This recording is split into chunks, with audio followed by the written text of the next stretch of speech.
Resumen de Noticias Nacionales, títulos. El gobierno presentó el proyecto de ley para gravar la renta inesperada en aquellas empresas que hayan tenido ganancias extraordinarias por el aumento de los precios internacionales en el contexto de la guerra en Ucrania.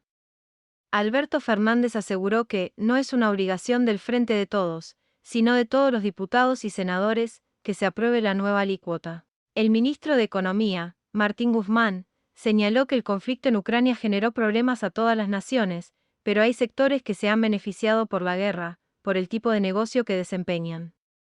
En la presentación del proyecto de renta extraordinaria, afirmó que ha habido un shock a la distribución de los ingresos y las riquezas, y si no se hace nada, habrá mayor desigualdad e inequidad. Martín Guzmán detalló que la iniciativa buscará fijar una alícuota a un conjunto de empresas con ganancias netas imponibles altas superiores a los 1.000 millones de pesos. Explicó que uno de los criterios para la imposición del gravamen es que el margen de ganancia en el 2022 sea superior al 10%. Se incluirá un parámetro para que si la renta inesperada se canaliza hacia la reinversión productiva, la alícuota sea menor. Alberto Fernández invitó al presidente de la Cámara de Diputados, Sergio Massa, a acompañarlo a la Cumbre de las Américas, que se realizará entre mañana y el viernes en Los Ángeles. Aún no confirmó su participación en la comitiva del gobierno, debido a cuestiones de agenda parlamentaria, porque la Cámara de Diputados tendrá 2 sesiones consecutivas. Argentina vuelve a integrar el Comité de Derechos del Niño de las Naciones Unidas, luego de 17 años, con la elección de la abogada Mary Beloff como experta independiente para el periodo 2023 a 2027. La profesora universitaria fue la más votada, con 142 votos a favor, durante la 19ª reunión de los Estados partes de la Convención de Derechos del Niño, que se realizó en Nueva York. El gobierno prorrogó por 4 meses la intervención de la Agencia Federal de Inteligencia, AFI, y oficializó la designación de Agustín Rossi para llevar a cabo esa tarea. El decreto publicado en el Boletín Oficial destaca que la intervención que finaliza Cristina Caamaño llevó adelante su tarea con compromiso y honestidad. Mauricio Macri lamentó haber calificado al referente radical Hipólito Yrigoyen como populista y admitió que su frase resultó inoportuna. De todas maneras, consideró que la respuesta que recibió por parte del radicalismo fue, a todas luces, desmesurada. Así le respondió a la carta publicada por Gerardo Morales en la que se afirmaba que la grieta no es el camino. El presidente del directorio de Vicentín, Óscar Scarell, fue detenido por orden de un fiscal de Santa Fe ante la sospecha de que se están vendiendo activos con la excusa de pagarles a los acreedores, pero, en realidad, se trataría de una maniobra defraudatoria hacia ellos, a quienes solo se les cancelaría el 20% de la deuda. La detención, en principio por 72 horas, fue decidida por el fiscal Sebastián Narvaja, titular de la Agencia de Criminalidad Organizada y Delitos Complejos.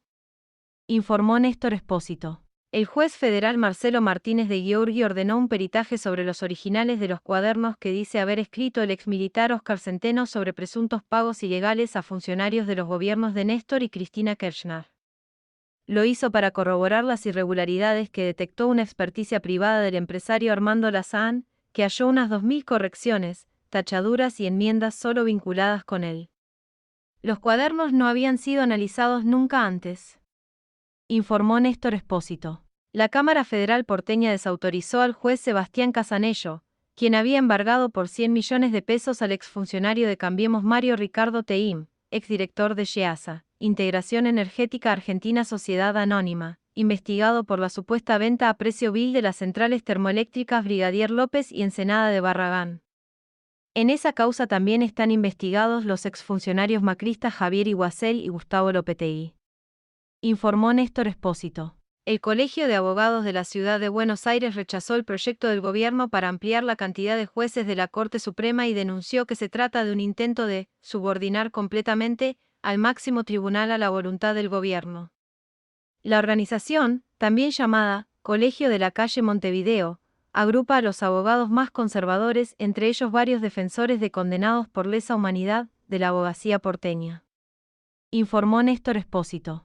El secretario general de FEDUBA, Pablo Perazzi, sostuvo que reclaman una reapertura de la discusión paritaria, porque los docentes universitarios firmaron el 41% de aumento en marzo, pero la inflación al poco tiempo de firmar se disparó.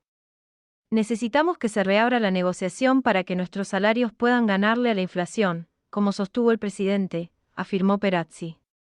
Pasó en Keipat. Escúchalo en radiocaput.com.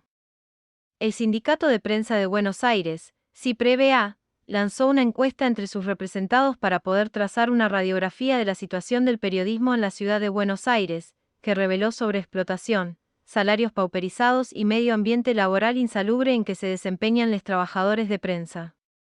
Informó Elizabeth Vega Graham. El 47% de quienes trabajan en prensa en la ciudad de Buenos Aires cobra sueldos por debajo de la línea de pobreza. El atraso salarial produce la extensión del pluriempleo en más del 50% de las personas. Más de la mitad de los trabajadores sufrió de estrés laboral, ansiedad o depresión, según la encuesta del CIPRE-BA.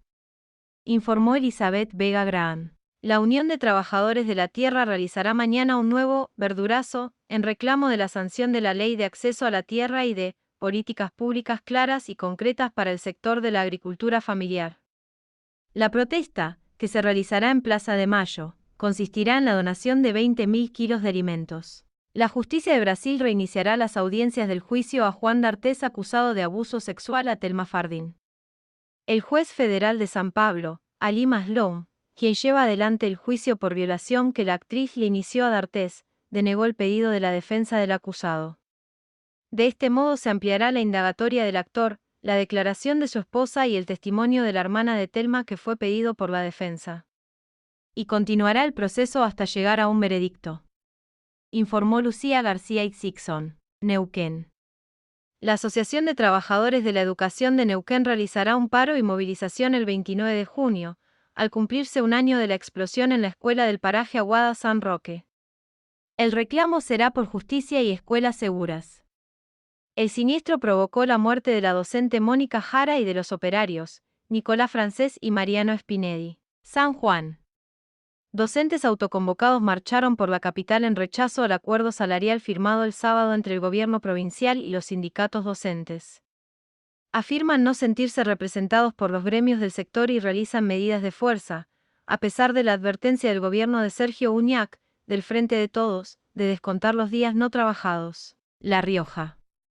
Manuela Calvo, la periodista cuyo domicilio fue allanado y que sigue el caso de la niña Arcoiris, afirmó que no pudo estrenar un documental, en el que indirectamente relata casos en relación con el problema estructural que atraviesan todos los casos de revinculaciones forzosas. Además aseguró, en una entrevista en la AM750, que tuvo que borrar contenido en sus redes sociales. Salta. El senador provincial por el Partido Justicialista Walter Cruz presentó un proyecto de ley que pasó a la Comisión de Derechos Humanos y Asuntos Indígenas del Senado, que busca la visibilización, protección, prevención y reparación de las víctimas de la práctica denominada chineo. La iniciativa define esta práctica como los ataques de índole sexual en grupo a niñas, niños y mujeres pertenecientes a los pueblos originarios. Jujuy. Las organizaciones de pueblos indígenas del norte argentino se reunieron en doble jornada y debatieron estrategias para conseguir la aprobación de leyes que garanticen el relevamiento territorial comunitario. Hicieron aportes para obtener un proyecto integral de ley de propiedad comunitaria indígena, para su tratamiento en el Congreso. Tierra del Fuego. La ciudad de Ushuaia le dará la bienvenida al invierno con la tradicional Fiesta de la Noche Más Larga, que se extenderá durante 11 jornadas consecutivas desde el 11 de junio, y que incluye la participación de más de 1.000 artistas locales y nacionales. La celebración alude al momento del año en que el día tiene menos tiempo de luz solar. Río Negro. El nuevo ministro de Educación y Derechos Humanos, Pablo Núñez, asumió en reemplazo de Mercedes Jara Tracchia, quien, según dijo la gobernadora Arabella Carreras, cumplió un ciclo. El nuevo funcionario dijo que son muchas las expectativas, es un desafío muy grande. Catamarca. La capital será la primera ciudad del país en implementar el programa Planet Youth. Es un modelo islandés para la prevención de adicciones, enfocado en mejorar las condiciones de vida de niñas, niños y adolescentes. Explicaron que en primera instancia realizarán una gran estadística a nivel local sobre la condición de vida para luego poder trabajar en aspectos preventivos. Misiones. La Administración de Parques Nacionales informó que continúan los trabajos de reapertura del circuito de la Garganta del Diablo de las Cataratas, tras la crecida del río Iguazú. Estimaron que el mirador principal del sector estará habilitado a partir de mañana. San Juan. El ex juez provincial Juan Carlos Caballero Vidal fue condenado a 2 años de inhabilitación absoluta para ejercer cargos por no promover acción penal en perjuicio de 2 víctimas durante la última dictadura cívico-militar. El ex magistrado, de 77 años y ya jubilado, había llegado a juicio acusado de no investigar el secuestro y las torturas que sufrió Héctor Sevinelli y la muerte de Alberto Carvajal, quien fue torturado en el penal de Chimbas, ambos casos ocurridos en 1977. El pedido de la Fiscalía había sido de 2 años de prisión, informó Giselle Tepar.